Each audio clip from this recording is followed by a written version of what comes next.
Hello everyone and welcome to Fatema's Art Show.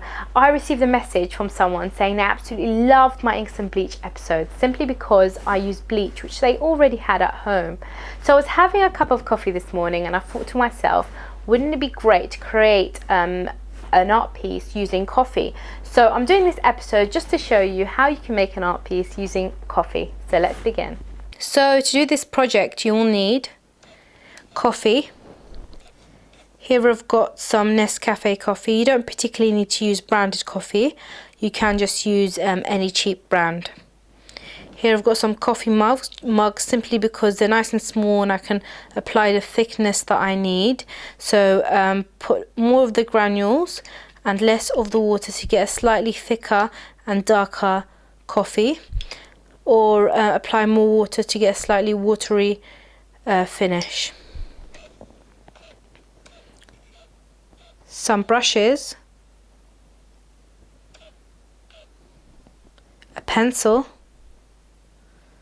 and finally some paper. Now here I've got some watercolor paper, which I advise to use watercolor paper simply because it absorbs the coffee a lot better. But if you don't have watercolor paper, you can just use some thick card. So these are the things you will need. So let's begin. So you've got your paper and your pencil, and today I'm using inspiration from artist William Morris to create this decorative piece. So I'll begin by drawing my image.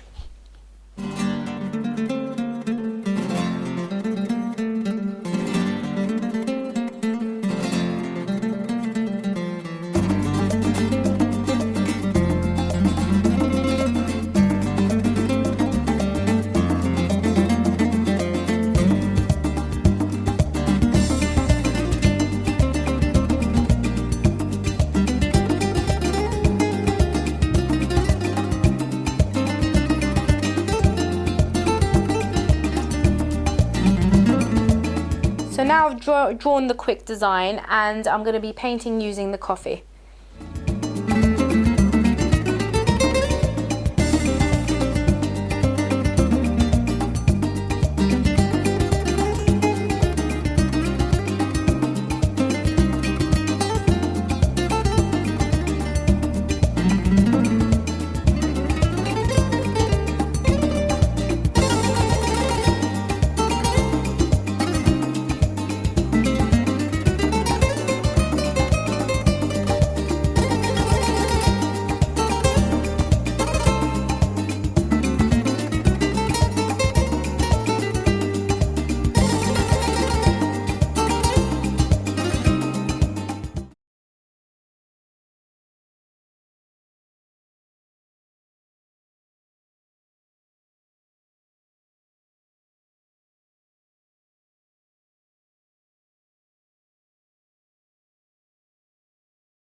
So I've just left it to dry, and as you can see, it's kind of dry, but it's still not completely dry. You can use the end of your brush to do this, but I'm just going to use a barbecue stick just because I feel like it will give me a bit more detail.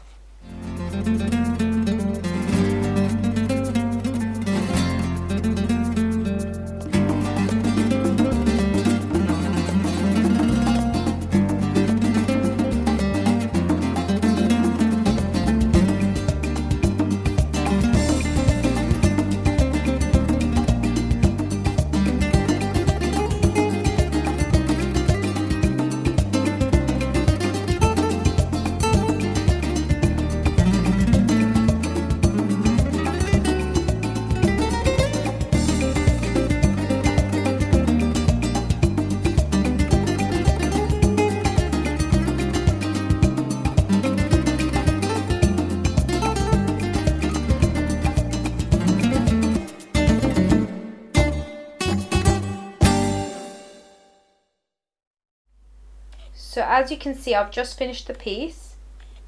Here's the coffee, and my hand is very sticky and smells of coffee.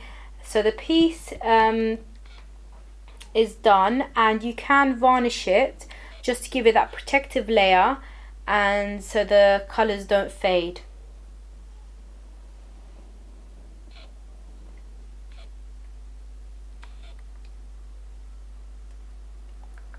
So thank you very much for watching this episode on how you can use coffee to create art. If you have any comments or questions, please feel free to jot them down in the comment section below.